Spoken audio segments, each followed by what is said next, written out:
been working on finishing off this rear guard. I've gone through and I've welded it together. Well, I've tack and stitch welded it together so far, and I need to go through and finish welding the entire seam. But I'm not sure if I haven't gone a bit too mad with that. It's quite big and it's quite swoopy. At the moment it's just balancing on blocks of wood, so it's quite hard to get the correct position for it. But you kind of get the idea.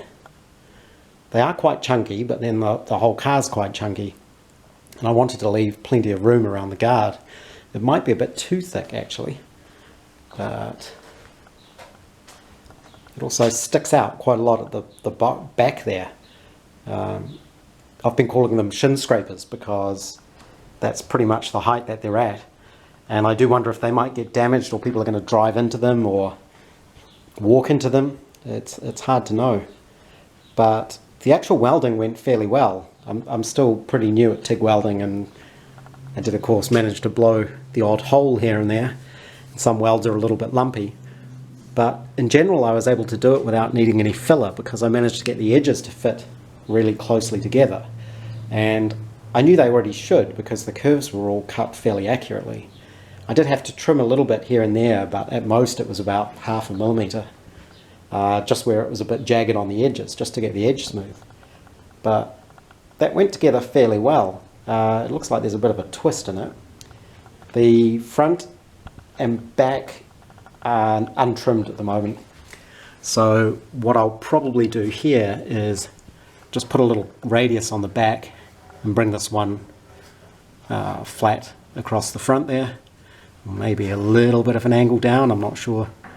And then wire that whole edge. And then at the back there, probably similar. I'll just bring this round in a little radius. Sort of bring it around like this and then wrap the wire over.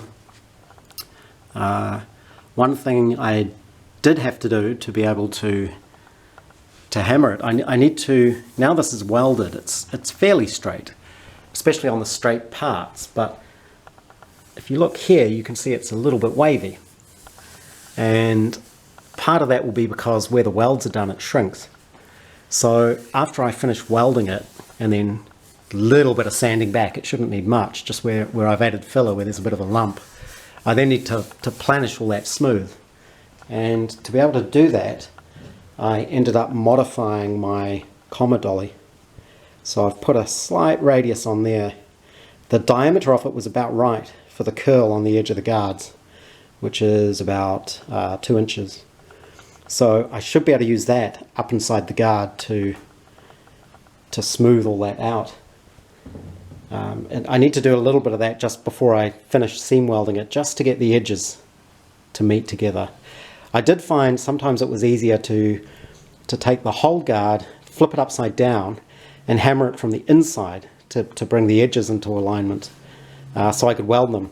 And that's when I realized that making big guards is a pain in the neck, because that's actually quite tricky to manipulate by yourself. It's a bit unwieldy. But that kind of looks okay, I think. I'm still a little bit undecided, and I need to finish it off and see how it looks. But at least it's good practice on how to make a guard now. I think I know how to do that, and I've got a pretty good idea. Even if I want to change the shape of it, make some other shapes, I know how to do it now. My welding's definitely improving, which is a good thing. Like I say, I still blow the odd hole here and there, but and give myself the odd shock when I forget to attach the earth clamp and the high voltage start kicks in. But on the whole, I'm pretty pleased with that. That was quite a learning experience. I'm sure I'm going to learn a lot more before I get all 4 done.